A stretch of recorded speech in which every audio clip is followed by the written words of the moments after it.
Badif, ik ben Alex Karakanian, ik kom uit Armenië. Ik woon al 15 jaar hier in Nederland en het nummer dat je straks gaat horen heet Armenië Maya. En het doet me denken aan mijn land en alle herinneringen die ik daar heb opgebouwd.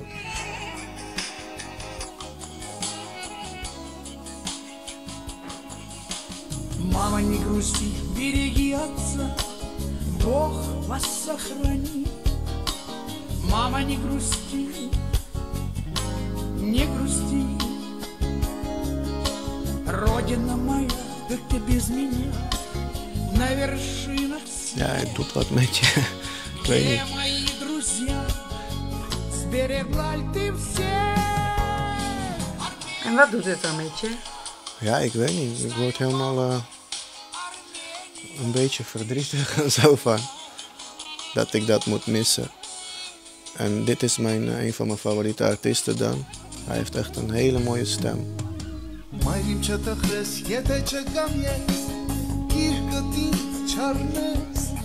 Ik vind het nummer, het heeft heel veel pop-invloeden, maar er zit ook heel veel echte oude Armeense muziek in. Dus het is een hele mooie mix en ja, prachtige melodieën, prachtig gezongen. En ja, het raakt je als Armeen heel erg. Ja, als ik het hoor, dan krijg ik kippenvel en ben ik in mijn gedachten in mijn land gewoon.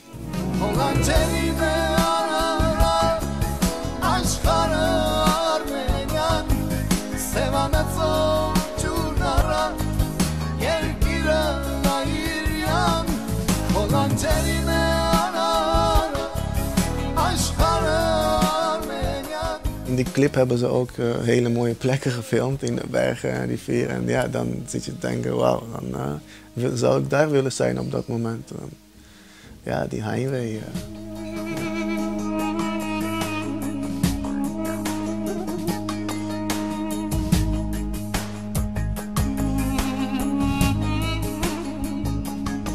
Als je nou hier staat, dan denk je, Armenië, mijn Armenië? Ja, dan mis ik nog daar op de achtergrond de bergen. Een soort waterval.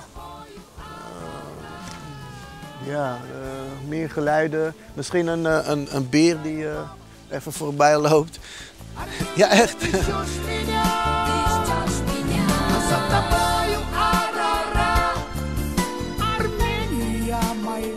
Zou je terug willen om daar te wonen? Ja, het is heel hard om te zeggen, maar zoals het nu gaat niet. Want er is nu wel heel veel verschil tussen armen en rijken. Een aantal mensen hebben het land in de greep, als het ware. En, ja, en de rest die overleeft maar. En, als het een beetje als Nederland wordt daar, in de zin van wetten en regels en met elkaar omgaan en respect voor elkaar, dan wil ik zeker wel terug.